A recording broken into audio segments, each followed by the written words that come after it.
Ada yang sadar nggak sih? Ekonomi Indonesia sekarang tuh kayak drama Korea yang sangat penuh dengan plot twist. Lu bayangin aja, di tahun 2025 ini, aset rakyat mulai dibekukan. Tabungan yang harusnya bisa dipakai buat hidup, malah ditahan pemerintah dengan alasan penyelamatan ekonomi. Ironisnya, pas rakyat kecil lagi panik, mikirin nih, besok masih bisa makan atau enggak, korupsi pejabat malah jalan terus, tanpa hambatan. Yang lebih bikin emosi, gaji anggota DPR bisa tembus ratusan juta per bulan, sementara jutaan orang di luar sana masih jungkir balik buat bayar cicilan motor atau sekedar beli beras.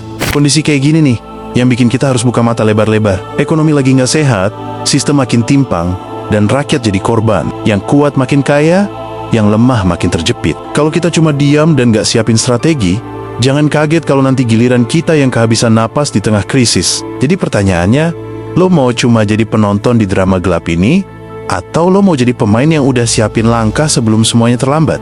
Jangan skip video ini, karena akan gue kupas tuntas apa yang harus lo lakuin buat menyelamatkan diri lo sendiri.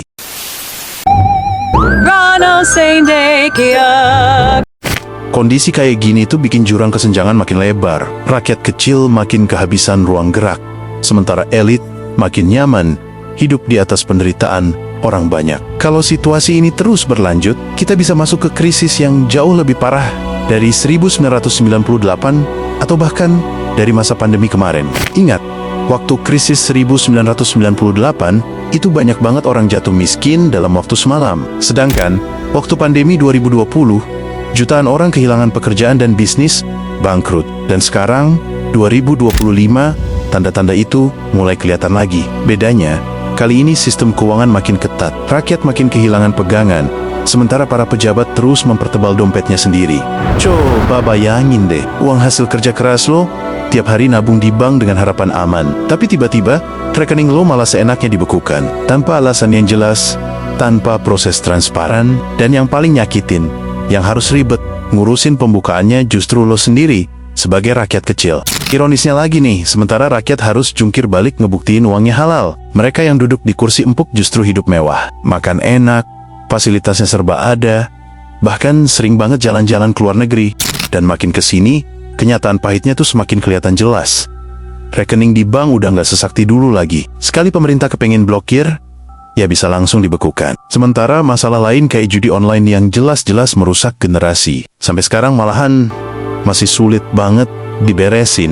Nah, pertanyaan besar buat kita sekarang ini, kalau rekening bisa dan gampang banget dibekukan, sementara hal sebesar judi online aja nggak bisa diberantas sampai sekarang, sebenarnya siapa sih yang benar-benar dilindungi sistem ini? Rakyatkah? Atau hanya kepentingan segelintir orang saja? Dan kabar buruknya tuh belum berhenti di situ aja. Tahun depan, emas yang selama ini jadi pegangan paling aman buat rakyat bakal kena pajak yang lebih besar lagi. Artinya apa? Aset yang dulu dianggap safe haven, sekarang mulai dilirik pemerintah sebagai sumber pendapatan yang bisa sangat menguntungkan buat mereka saja, tanpa memperdulikan kehidupan rakyatnya. Dan gak cuma itu, beban hidup juga makin berat. Pajak akan naik lagi. Iuran BPJS pun katanya bakal ikut naik. Jadi jangan kaget kalau tahun depan bukan cuma harga kebutuhan pokok yang bikin pusing, tapi biaya kesehatan pun bisa makin nguras kantong. Sekarang coba lu bayangin, nabung udah nggak aman, emas kena pajak, pajak naik, BPJS naik, terus apalagi yang mau dinaikin? Rakyat udah mikir keras nih, kayak kita mau lari kemana lagi?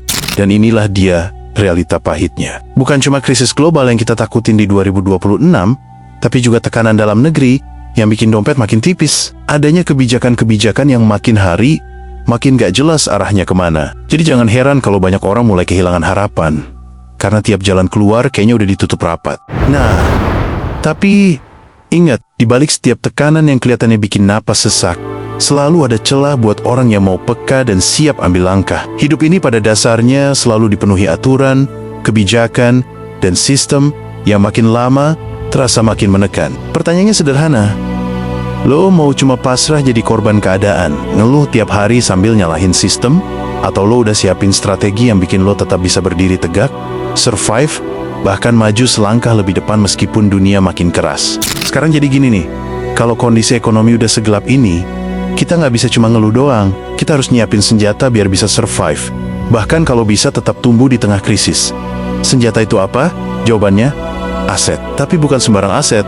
melainkan aset yang emang bisa jadi tameng di masa sulit. Nah, ada beberapa kategori aset yang menurut gue wajib banget lo punya sebelum krisis 2026. Bener-bener ngegas.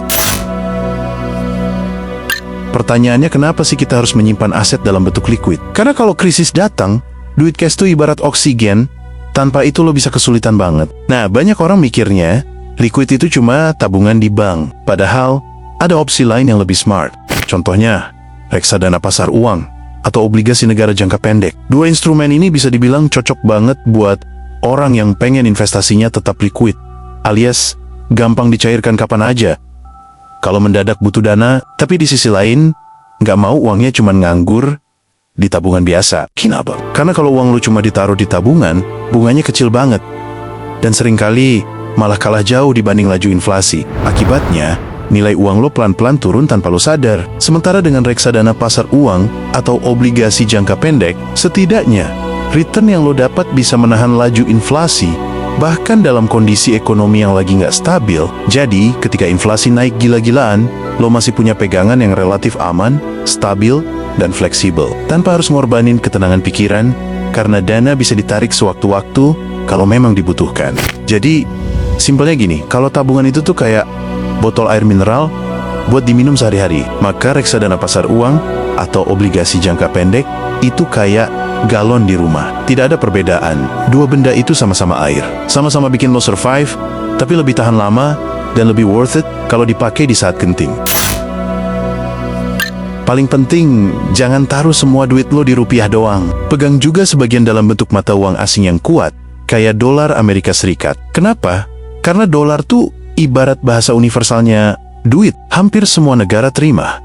Dan nilainya lebih stabil dibanding rupiah yang gampang goyang kalau ada gejolak. Selain dolar, lo juga bisa main aman dengan nyimpen emas. Tapi tipsnya gini, jangan langsung beli batangan gede. Mending logam mulia pecahan kecil 1-5 gram. Kenapa kecil-kecil? Karena gampang dipindahin, gampang dijual kalau lagi darurat, dan gak bikin orang curiga kalau lo butuh cairin cepat. Ibaratnya, emas kecil itu kayak power bank mini. Nggak gede, tapi bisa nyelamatin lo di saat kritis. Jadi, intinya, lo harus mikir fleksibel. Simpen sebagian di dolar buat stabilitas, sebagian di emas kecil buat mobilitas. Karena kalau krisis beneran datang, dua hal ini bisa jadi life jacket finansial lo, biar nggak langsung tenggelam di tengah badai.